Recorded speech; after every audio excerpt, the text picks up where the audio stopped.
बहुत कम लोगों का प्यार इलाहाबाद में मुकम्मल हो पाता है। गुनाहों का देवता और रेत की मछली लिखे जाने की एक जो भूमिका है वो इलाहाबाद से है। तो मैं कहूंगा कि जहां प्यार मुझसे मेरा छीना गया है, जहां पे अक्सर मैं सताया गया हूं, जहां प्यार मुझसे मेरा छीना गया है, जहां पे मैं अक्सर सताया गया हूं, इलाही मेरे सब्र की लाज रखना, दोबारा वहीं फिर बुलाया गया हूं।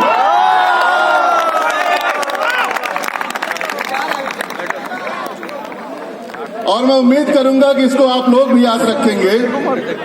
प्रेम शंकर गुप्ता सर जस्टिस हुआ करते थे, अब हम लोगों के बीच में नहीं है। उन्होंने एक शेर सुनाया था उस समय, मैं उसको भी आप लोगों को सुनाऊंगा कि उजाले अपनी यादों के हमारे साथ रहने दो।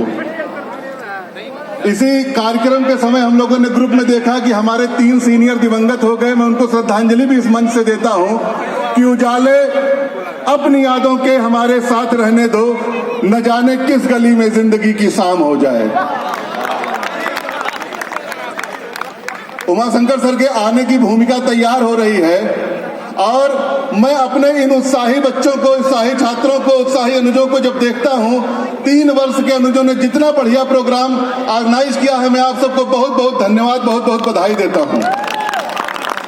और वास्तव में अभूतपूर्व कार्यक्रम है, न भूतो न भविष्य वाली स्थिति है। इससे पहले इस तरह का 2 दिनी कार्यक्रम मैंने अपने कार्यकाल 2002 से लेकर 2023 तक नहीं देखा। 1 दिन का कार्यक्रम तो हुआ था। उमाशंकर सर नाराज हो रहे, मैं छोड़ दूं मैं सर, एकदम जारी रखो। तो मैं बच्चों आप लोगों के लिए एक शेर कहता हूं कि वो खुद ही जान जाते हैं बुलंदी आसमानों की, वो खुद ही जान जाते हैं बुलंदी आसमानों की, परिंदों को नहीं तालीम दी जाती उड़ानों की। और अमित अभी अपना फ्रेशर फंक्शन का गाना सुनाएंगे। उस समय रैगिंग इंट्रोडक्शन, आप उसको जो भी कहते हो, वो होता था और बहुत अच्छे से होता था। इसी लान में हमारे बैच के 47 लोग नंगे होकर के कबड्डी खेल करके और रेल बना करके चले थे और रात में इसी लान में पानी भर दिया गया था। पानी में चले थे। उमाशंकर सर भी उस बात के जो है गवाह है और हमारे बालेन सर होंगे और जितने सीनियर यहाँ पे हैं वो सब उस बात के गवाह हैं। उस जिस दिन हम लोगों का इंट्रोडक्शन फ्रेशर फंक्शन खत्म हुआ, जब घर गए तो बस पे भी रिक्शे वाले ने पकड़ के चढ़ाया था और घर पे भी जब पहुंचे तो रिक्शे वाले ने पकड़ के बस से उतारा, क्योंकि चलने की हालत नहीं थी, पैर सूज गए थे। दौर खत्म हो गया, यूनिवर्सिटी सख्त हो गई, अब तो गेटों में ताले लगा दिए जाते हैं, दीवारें खड़ी कर दी जाती हैं, ऐसी स्थिति नहीं है। तो जो मैंने सुनाया था अपने फ्रेशर फंक्शन में एक कविता कि कुछ न कुछ तो सुनाना ही है और मैं सबसे गधा था, तो वो एक कविता थी। प्रेम की बहुत सारी बातें होती हैं, खूब सारी बात लोग करते हैं। आज जमाना भी प्रेम वाला है, वो भी स्मार्टफोन वाला जमाना है कि प्रेम किसी का शाम तक, किसी का कल तक, किसी का परसों तक, किसी का महीना 2 महीना, इससे ज्यादा चलता नहीं है। और किसी ने कहा है कि सच्चा प्रेम जरूरी नहीं कि एक ही बार हो, बार बार भी हो सकता है, और करते रहो, मस्त रहो। क्योंकि अगर एक बार के बारे में सोच लिया तो कोई फांसी लगा के मरेगा, कोई गंगा जी में, और हम कतई नहीं चाहते कि इसमें प्रेम बराबर करते रहो। तो जो कविता मैंने अपनी फ्रेशर पार्टी में सुनाई थी, मैं उसको सुना दे रहा हूँ। हो सकता है कुछ भूल गया हूँ या जैसा भी। कविता क्या है, वो एक कथा है।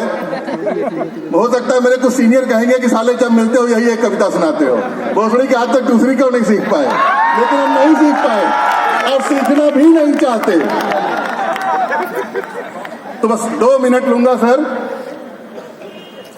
एक रहा मदरसा देहाती, हम सब लोग कोई दिल्ली बंबई के नहीं हैं, चंडीगढ़ के नहीं हैं, सब लोग गांव से आए हैं। कुछ लोग पटरी पे पढ़े होंगे, प्राइमरी विद्यालय में पढ़े होंगे, जमीन पर बैठे होंगे, घोटारे होंगे तख्तियों को।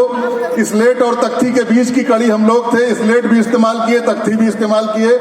कुछ बच्चे तो हम लोगों के हॉस्टल में आने के बाद पैदा हुए, हो सकता है ना समझ पाए, लेकिन कुछ लोग जरूर समझ जाएंगे कि एक रहा मदरसा देहाती और नन्हवारे लड़का पढ़त रहे, और नरकट की कलमी से भैया पटरी पर अक्षर गढ़त रहे। केहू के गोरिखा फोरत बा, केहू के कलम चुरावत बा, केहू मारा मारी कई कई के पंडित जी के गोहरावत बा। 2 बच्चे लड़ाई करके पंडित जी के पास पहुंचे। प्राइमरी विद्यालय भी कहाँ होता था, बाग में, तालाब के किनारे, ऐसी जगहों पर आज का जमाना था नहीं। पहुंचे कि पंडित जी फलाने हमार गोरखा फोड़ दिए, हमार तख्ती फोड़ दिए। पंडित जी भी गुस्से में रहते थे। पहले के मास्टर पीटते बहुत थे, आज तो मार दे तो सस्पेंड हो जाए, नौकरी चली जाए। पहले हम लोग के पिताजी यही पूछते थे मास्टर साहब से, शायद मारत ना है, कहा बहुत बदमाशी करता है। और अब तो अगर एक थप्पड़ भी मार दे तो घर वाले मुकदमा लिखा देते हैं पंडित जी पे। इसलिए पंडित जी माने गुरु जी, पंडित जी माने कोई जात विशेष नहीं।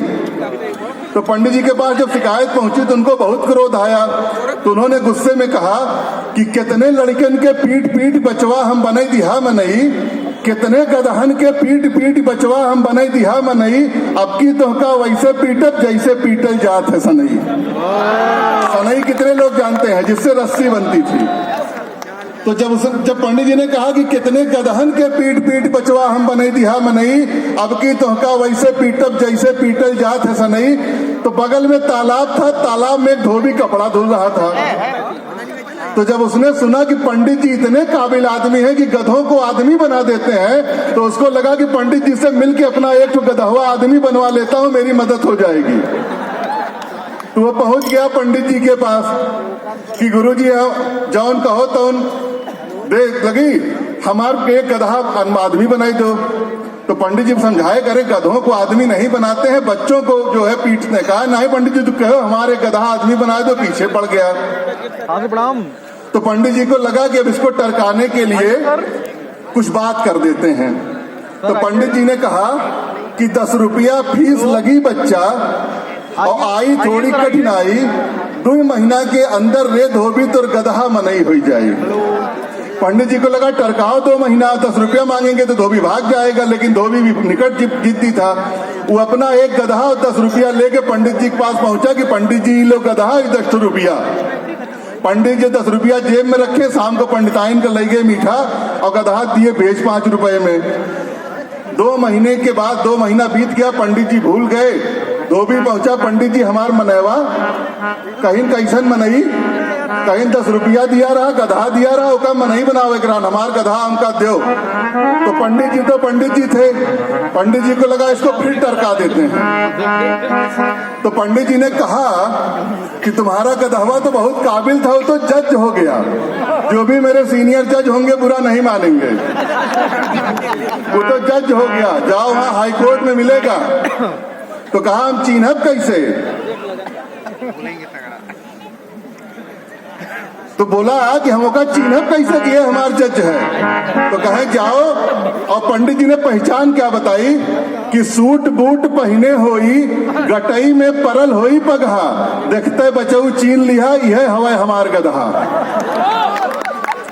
अब धोबी किसी तरह हाईकोर्ट पहुंचा तो उसने कहा कि हमारा एक गधा जज हो गया है। बूढ़ा था तो वहां के किसी कर्मचारी ने सोचा कि अपने बेटे को दुनिया गधा कहती है, हो सकता है किसी जज साहब के पिताजी हो जो अपने बेटे से मिलने आए हों। तो एक कोर्ट लगी हुई थी, एक कर्मचारी ने दिखा दिया, देखो वही जज साहब बैठे हैं। तो धोबी गया, बड़ा ध्यान से देखा गधा और आदमी का अंतर। तो उसने जब पंडित जी की पहचान याद की कि सूट बूट पहने होई, गटई में परल होई पगहा, देखते बच्चा चीन लिया, यह हवे हमार गधा। तो उसने सूट बूट पहचान लिया और पगहे को लगा कि जब जज हो गया है तो पगहवा भी अंग्रेजी है, और टाई को पगहा समझ लिया। जज साहब टाई पहने थे और उसने उसको पगहा समझ लिया। पहुंचा सीधे डायस पे और वही पगहा पकड़ के खींचा, कहा चल घरे। जज साहब कुर्सी से गिर गए। अब क्रोध में जब कोई गिरेगा तो क्या करेगा बताओ, क्या करेगा? मारेगा 1 लाख।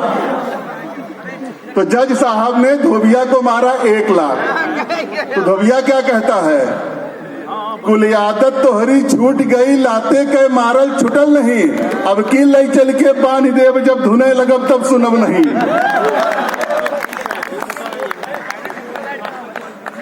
कुल आदत तो हरी छूट गई, लाते के मारत छुटल नहीं, अब की लई चल के बांध देव, जब धुने लगब तब सुनब नहीं।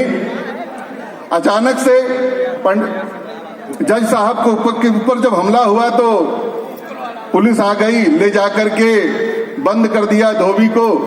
तो कवि महोदय ने कहा कि चूंकि इतना वो गधा था कि वो मतलब धोबी ही वास्तव में गधा था कि उसने अपने गधे को आदमी समझ लिया कि आदमी बन गया होगा, और पंडित जी की बात पे भरोसा कर लिया। भोलापन भी देखिए, मूर्खता भी देखिए।